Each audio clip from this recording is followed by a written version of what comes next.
What's up guys, welcome back to Bad's Lab, and today I'm going to be showing you guys how to make a hydrogen generator with things you can just find around the house.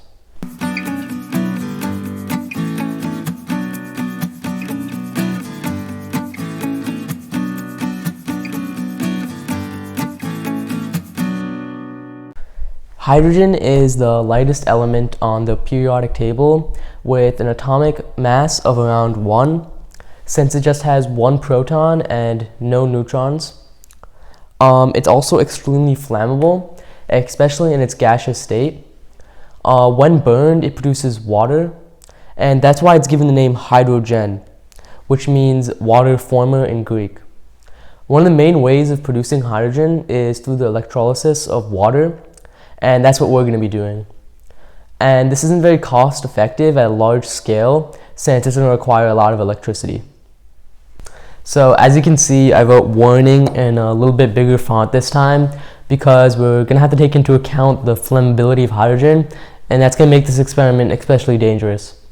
So as usual, I recommend wearing gloves and protective eyewear at all times, but we're also going to have to take into account the flammability. So we're going to have to keep the hydrogen generator far away from any type of heat source or fire source at all times.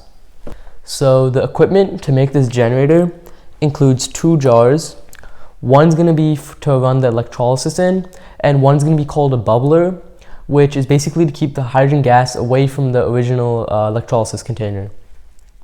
We need 2 nails. These 2 nails are going to be in the electrolysis container, and they're going to be conducting the electricity in the water. We need wiring. We're going to be using this wiring to wrap the nails to make it more conductive, and also transfer the electricity from the 9-volt battery to the nails. We need tubes, which is going to be used to transfer the hydrogen gas from container to container, and distilled water, which is going to be used in both the bubbler and the electrolysis container. We're going to need normal table salt, which is going to be put in the electrolysis container to make the water more conductive. And you can also use baking soda, but I've heard that's more corrosive. And 9-volt battery. For the size that I'm making, I'm using a 9-volt battery, but it really just depends on the surface area of the wiring that's going to be in your electrolysis container. So this is the hydrogen generator that I made on my own, and I'm going to explain how it works and how to set it up. So first, you're going to have to find 2 containers. One to run the electrolysis in, as I explained, and the bubbler. So the bubbler container doesn't have to be as big, and I would recommend it being glass to make it safer.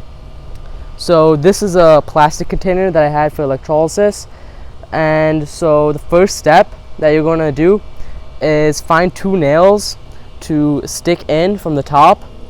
And when I was doing it, I was actually doing it with a hammer to get the nails in, and it ended up cutting the entire thing through the middle. So I slipped it in through that, and then I ended up just hot gluing it back closed, and there might be some leakage, but I think it's fine. So you put the 2 nails through the lid, and also a tube, which is going to be collecting the hydrogen gas that comes out of this. And I wrapped the 2 nails in wiring to make it conduct electricity better. So there's a 9-volt battery over here, and just to turn this thing on, I plug in the wire to this, and plug in the wire to this coil, and then do the same for the positive end. And immediately after turning it on, the coil is going to start bubbling, and that's going to be releasing hydrogen gas from one end and some oxygen gas from the other end. And that's going to go up from this tube and enter into the bubbler.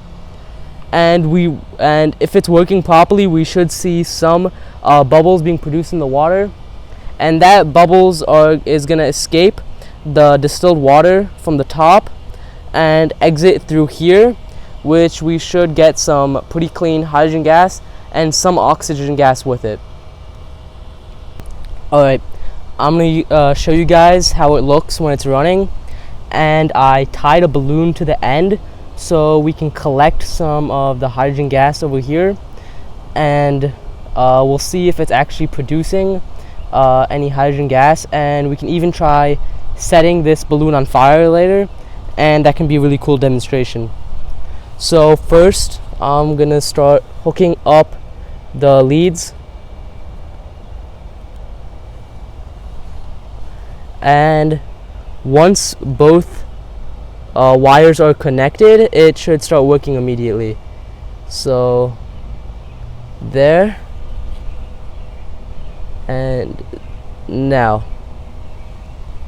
and it's gonna take some time to start up, but if you see, the coil in the back is starting to produce some bubbles now.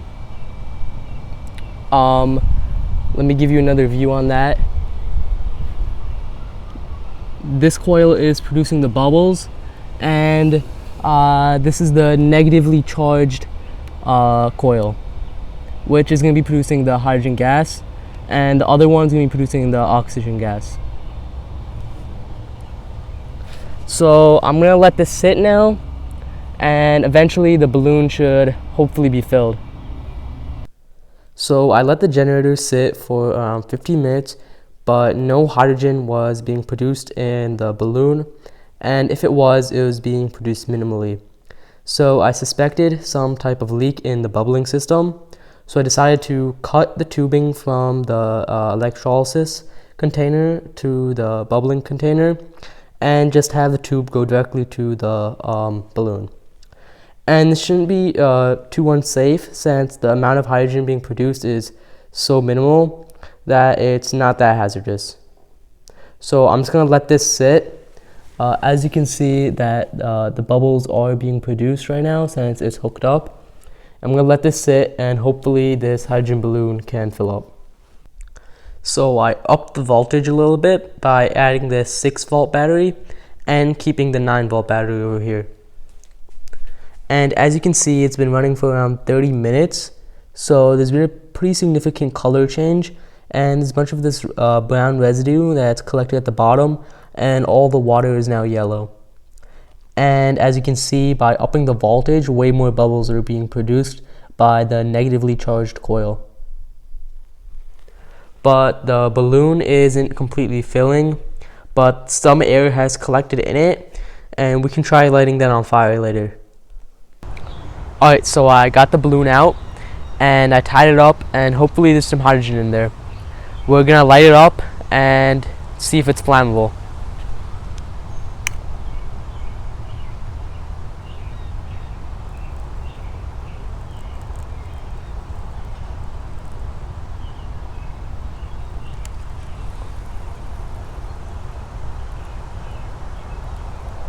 And the hydrogen gas caught on fire.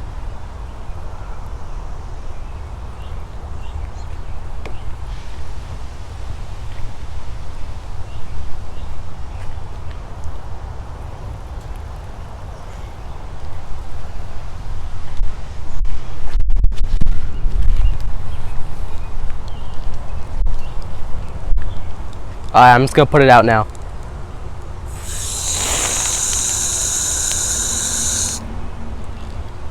Thanks for watching, guys. Don't forget to like, subscribe, and hit the notification bell if you enjoyed the video.